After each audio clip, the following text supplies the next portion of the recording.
আসসালামু আলাইকুম। নতুন একটা রেসিপিতে সবাইকে স্বাগতম। আশা করি সবাই ভালো আছেন। আমি ভালো আছি আলহামদুলিল্লাহ। আজকে শুটকির একটা রেসিপি করে দেখাবো, যেটা খেতে অসম্ভব ভালো লাগে ভাতের সাথে। এজন্য আমি এখানে 2 রকমের শুটকি নিয়েছি। বাঁশপাতা চাপা শুটকি যেটাকে বলা হয় ওটা, আর লইট্টা শুটকি। আমি আমার পরিমাণ মতো নিয়েছি, আপনারা আপনাদের পরিমাণ মতো নিয়ে নেবেন। তারপরে এখানে আমি ফুটন্ত গরম পানি দিয়ে দিব। একটা বোলের মধ্যে নিয়ে নিয়েছি। এমনভাবে গরম পানি দিতে হবে যাতে শুটকিগুলো সব ডুবে থাকে পানির মধ্যে। এরপর আমি এটার মাথা ফেলে দিব। বাঁশপাতা চাপা শুটকিগুলোর মাথা ফেলে দেবো, কারণ মাথার মধ্যে অনেক বালি থাকে, মাথা খেতে ভালো লাগে না। আর আধা ঘন্টার মতো আমি এটা ভিজিয়ে রেখেছি।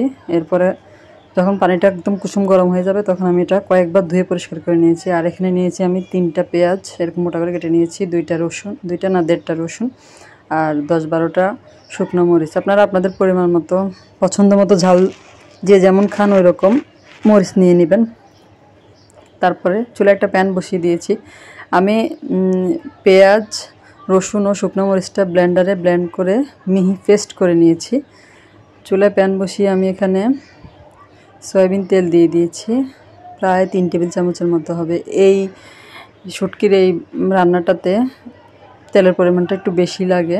তারপরে আমি যেই পেঁয়াজ, রসুন ও শুকনো মরিচ পেস্ট করে রেখেছিলাম ওটা দিয়ে দিলাম। ওটা দিয়ে নেড়ে চেড়ে আমি 2 মিনিট ভেজে নিয়েছি। তারপরে শুটকিটাও আমি ভালো মতো ধুয়ে ব্লেন্ডারে পেস্ট করে নিয়েছি, মিহি পেস্ট। আপনারা চাইলে পাটায় বেটে নিতে পারেন।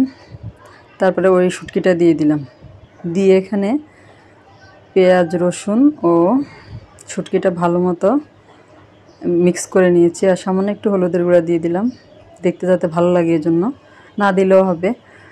তারপরে পরিমাণ মতো লবণ।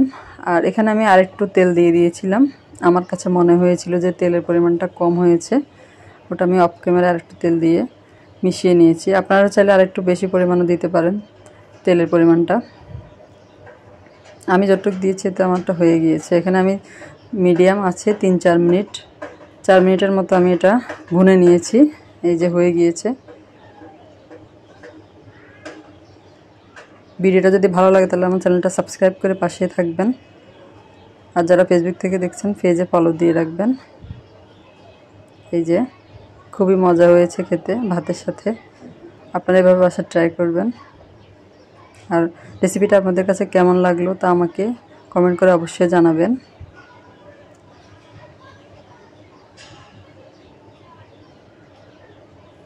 আজ এ পর্যন্তই। আল্লাহ হাফেজ।